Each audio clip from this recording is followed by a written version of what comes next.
এই দেখুন মাংসর কালারটা দেখেছেন কতটা সুন্দর, কতটা লোভনীয়, দেখলেই জিভে জল আসবে।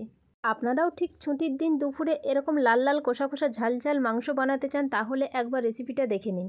নমস্কার মাই ইউটিউব ফ্যামিলি, রূপা রান্নাঘরে আপনাদের অনেক অনেক স্বাগত। আজকে আমি মা ঠাকুমার দিনে যেভাবে মাংস রান্না হতো ঠিক সেরকম একটা মাংস রান্নার ফিস্ট নিয়ে চলে এসেছি। আশা করি আপনাদের ভালো লাগবে এবং প্রথম থেকে শেষ পর্যন্ত আমার সাথে থাকবেন। কড়া বসিয়ে কড়ায় তেল দিয়ে আলু দিয়ে দিলাম, লবণ দিয়ে আলুগুলো সুন্দর করে লাল লাল করে ভেজে তুলে নিলাম। এই দেখুন বন্ধুরা, এখানে আমাদের মাংস জল দিয়ে খুব সুন্দর করে পরিষ্কার করা হচ্ছে। এখানে মাংস আছে 7.5 কিলো। এখানে মাংসটা খুব সুন্দর করে পরিষ্কার করা হয়ে গেছে। ওদিকে মশলাটাও রেডি হয়ে গেছে। কড়াই তেল দিয়ে দিলাম, তেল দিয়ে তেলের ওপর চিনি দিয়ে দিলাম। চিনিটা ভেসে উঠলে এলাচ লবঙ্গ ডালচিনি দিয়ে দিলাম। এরপর পেঁয়াজ কুচনোগুলো দিয়ে দিলাম। পেঁয়াজ কুচনোটা দেওয়ার পর খুন্তি দিয়ে খুব সুন্দর করে নেড়ে চেড়ে নেব। বন্ধুরা, আমাদের এই ফিশটা হয়েছিল বসন্ত পুজো উপলক্ষে। বসন্ত পুজোর সময় ফিশটা হয়নি, তার কারণ সেই সময় অনেকেই বাড়িতে ছিল না, সেজন্য সব একসাথে হতে পারেনি। এই সামনের বুধবার ফাইনালি সবাই একসাথে হয়েছিলাম আর আমাদের ফিশটাও হয়েছিল, খুবই আনন্দ হয়েছিল। ভাবলাম আপনাদের সাথে রেসিপিটা শেয়ার করা যাক। ভিডিওটি ভালো লাগলে লাইক সাবস্ক্রাইব করে দেবেন আর প্রিয়জনদের সাথে একটি শেয়ার করে নেবেন। পেঁয়াজটা খুব সুন্দর ভাজা হয়ে যাওয়ার পর রসুন বাটা দিয়ে দেওয়ার পর কিছুক্ষণ নেড়ে চেড়ে নেওয়ার পরে আদা বাটা দিয়ে দিলাম। আদাটা খুব সুন্দর করে মশলার সাথে কষিয়ে নেওয়ার পর আদা রসুনের কিছুটা কাঁচা গন্ধ চলে যাওয়ার পর উপর দিয়ে দিলাম টমেটো কুচি।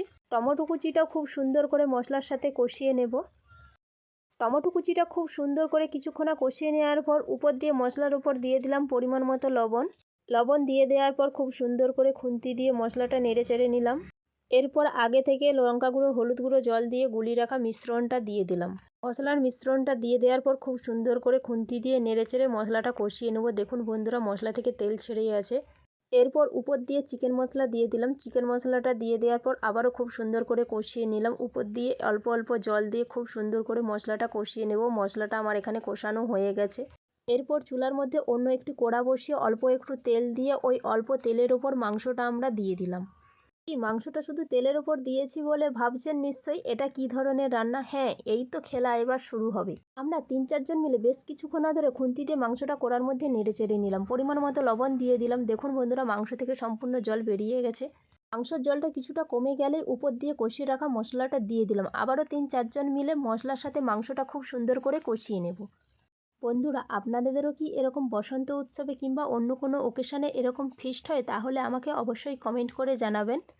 আর ভিডিওটি কেমন হয়েছে সেটিও আমাকে কমেন্ট করে জানাবেন, তাহলে আমাদের সবারই ভালো লাগবে।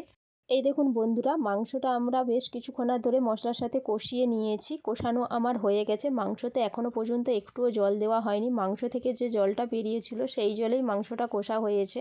বন্ধুরা, আপনারাও বাড়িতে ঠিক এই প্রসেসে রান্না করবেন, তাহলে মাংসতে হালকা একটু আঁশটে গন্ধ থাকে, সেই গন্ধটা আপনারা একটুও পাবেন না। খেতেও খুব সুন্দর হবে। এখানে বেশ কিছুটা যে যেমন পারে কষা তুলে নিয়েছে।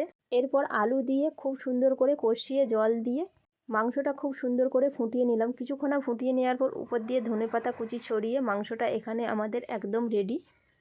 এই দেখুন বন্ধুরা, মাংসটা যে টকবক করে ফুটছে, কালারটা দেখুন কত সুন্দর এসেছে, খুব সুন্দর লেগেছে দেখতে।